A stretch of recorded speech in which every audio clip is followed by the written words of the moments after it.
Welcome back. This is my first kind of video like this. You might have seen me on TikTok, YouTube, Instagram, where I break down boxing content. I talk about all different types of martial arts, whether it's mixed martial arts, kickboxing, boxing, talk about everything. So in this video, we're going to break down how to be a better boxer. Now, in my opinion, boxing isn't just about putting the gloves on, it's a holistic approach. So it's how your lifestyle is, drinking, smoking, women, partying, how much weight do you hold, how do you look after yourself physically. I think everything as a package is what makes a great boxer. And if we look across the board over the years, what has made the best and the greatest, and what has also been the downfall of some of the greatest, has been those things. So let's dive into the video. So diet and exercise. In my opinion, this is number one because how you look, how you feel, and how you perform are directly correlated between how hard you're willing to work and how well you're willing to eat. So I always said to myself, I eat really well, I barely ate anything this week, and then I'll gain weight or I was still overweight. And then I kind of got to the conclusion to realize that unless I knew what was specifically going into my mouth, there's no way I can say that I'm eating enough or eating too little, because that's another problem as well. When you're training a lot, you could be eating a ridiculously small amount and you'll feel the pressure for it. So I would say tracking what you need to eat, concentrating on eating good food, because realistically, if all you eat is pizza, burgers, you're not going to get that performance. I myself, even now, I'll find if I do a week where I don't eat particularly well or I drink or anything like that, when it comes to training, maybe my 5K time is usually 18 minutes, and then all of a sudden I'm doing it in 19 and a half, and I can see a direct correlation between my diet and exercise, if that makes sense. So another thing I've always coined the term, I don't know if it was me who said it specifically, is boxing isn't a fat man sport. If you box overweight, not only are you going to have to box people heavier than you, but you're putting yourself at a disadvantage cardiovascular wise. And even I'm a massive believer in how you look is how you feel. We've all had days where, you look in the mirror, physically you look good, you feel better for it. So I think, again, looking at boxing from a more holistic approach, if you look good, you're going to feel good. When you feel good, you perform well. A relaxed boxer is always at his best. If you look at a guy who knows he hasn't put the work in, and a lot of guys often talk about how when you make that walk, whether it be the UFC, professional boxers, you know in the back of your mind whether you've done everything you could do or whether you haven't. Now, when it comes to training, there's a level where sometimes people say to me, "Oh, I've been training a lot," but really your mind will lie to you. Not many of us are disciplined enough to say, "I'll go for the run this week" or "I'll do that thing." But most of the time, if you're honest, you haven't trained as much or as hard as you really thought you could have done. Um, which kind of takes me on to my last point. Work with professionals as soon as you can, because the quicker you can get to working with someone who can put something together for you, it gives you something to follow. And I think having a plan makes your training a whole lot easier. I sort of did whatever for so many years. Even now, I'll just wake up on the day and decide, oh, I feel like doing such and such today. I think if you can get somebody in, it doesn't have to cost a lot of money, even if you just get someone to write you a plan and point you in the right direction, at least then you have an idea of what you're working with and you can sort of make your best direction, if you want to call it that. And the next one would be prioritizing fundamentals. So often when I speak to people about boxing, they'll say, I want to be able to switch my feet. I want to be able to do gazelle hooks, or, I want to be able to do the Philly shell one. Really, in order to, I think it was Albert Einstein said it best, was in order to bend the rules, you need to know the fundamentals first. So I would, especially when looking for a boxing coach, do they make your feet good? Do they prioritize, defense, sensible boxing, a good jab, stuff like that, over, the fancy stuff? Because it looks great for Instagram, and, especially boxing coaches have kind of gotten to this point now where the longer the combination you make it, the better. If you can make somebody look like they're doing a good thing, it looks great. But then when you get in the ring, it doesn't work. So I would always prioritize the fundamentals above everything else. And especially when you're hurt or tired, your fundamentals are something to hold on to.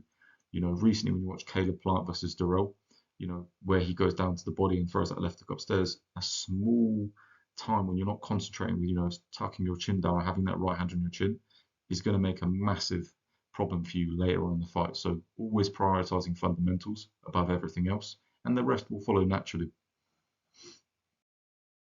Film study.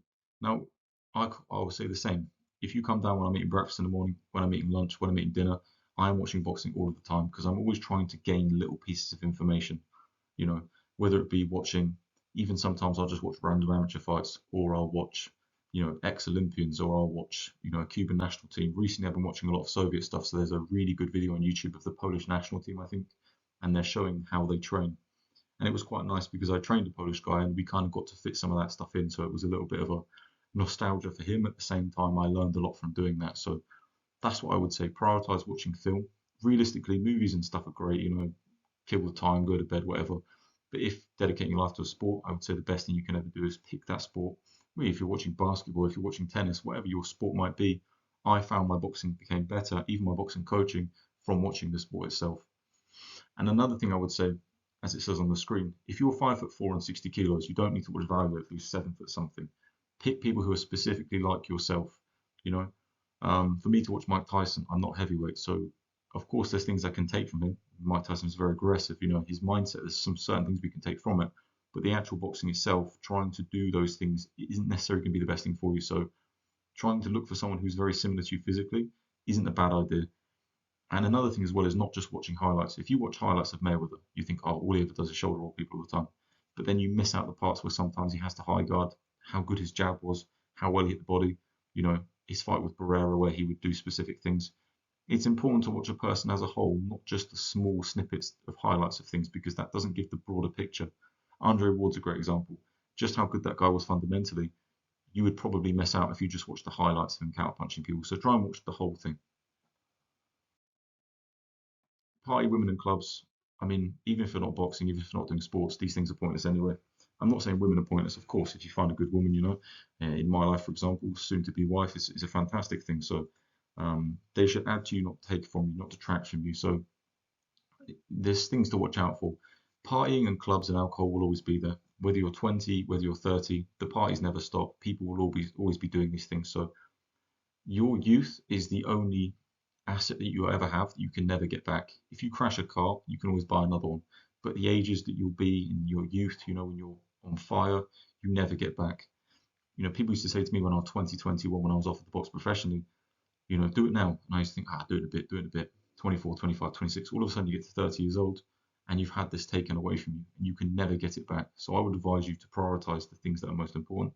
Taking away things like partying, women, and clubs, not only is it going to be good for your bank balance, but also you're going to get to live a life that if in the future you want to do that, Ricky Hatton's a good example. Yeah, of course he put on a lot of weight during his career, but if we look back now, he dedicated himself, he did what he needed to do, and now his life is a little bit different, respectfully. So really think about what you're doing. Is this going to take me towards my goal? If it doesn't, get rid of it. And that's not a bad thing. You're never going to regret the fact that you didn't go to a party or a club. It doesn't exist. And that takes me to the last slide. What's the long-term goal? What is it you want to achieve? You want to win an amateur tournament? Do you want to win some white collar fights because your kids, you want to show them one day? Do you want to just get more confident?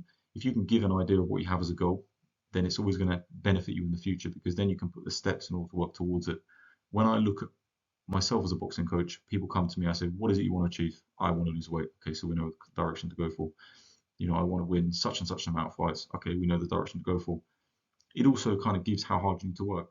If I know a guy's fighting, I'm going to push him immensely harder than, if he's just coming once a week to, burn some calories, learn a bit of boxing, not as seriously as if he's going in the ring to get hit in the head. Doesn't mean you teach him any less well, doesn't mean you make the boxing worse. It just means that your kind of direction and your seriousness will get a little bit more intense, if that makes sense. How long is it going to take to achieve it? Now, it depends on the person because I've taught people for 4 months, 3 months who I thought, yeah, I could stick them in the ring, no problem at all. It really depends on your propensity for violence, your threshold of how hard you want to train, how much time you have. The person you're working with will be able to kind of give you a rough idea whether they think you need to train 3 times a week, twice a week for your goal. You'll get kind of an idea of what works best for you. And then the last thing I would say is, are you really working towards it the best you can? Because I lied to myself for years. Oh, I'm working really hard. Oh, I deserve this. Oh, I deserve that. You don't deserve anything. You deserve the things you work hard for. And if you look at the broad spectrum, everything you worked hard for, you got it. If you didn't, it's because you didn't work hard enough. Of course, tomorrow you say, I'm going to work hard, I'm going to beat Mike Tyson. You're probably not going to. But at the level you're looking to do, you should always work as hard as physically possible. And if you don't, people will say to me, "Oh, you didn't hit the pinnacles of the sport, etc., etc." But at least take heed from my experience personally of what I didn't achieve due to the fact I didn't put the effort in. Because you can learn a lot from someone who's done a very good job at something, but you can also learn a lot of someone who had the ability to do that but didn't choose to do those things. And I can give you story after story as to why you're not working as hard as you think you are. A Friday night should be consumed with hard training and, planning for the next day and making sure your food is prepared and you're doing the right things. If it's not, you're probably not giving as much as you physically could. But this is the first type of video I'm going to do like this. There's going to be a ton of them. I'm going to try and hit a 100-day streak of doing these videos. We'll see what we look like when we get to the end of the 100. You can add me on Instagram, Fisher Boxing Academy, TikTok, YouTube, anything you ever want to ask me, any type of question. I'm always there to answer it, morning, noon, and night. I'm a boxing fanatic. Even still to this day, I'm still training just as hard and training people in the gym. So whatever questions you need, shoot me. If this is something that you liked and you want more of it, please put in the comments down below. And I love to answer the questions. It pushes me to motivate me more to do more of them. So thank you so much, and I hope you enjoyed listening.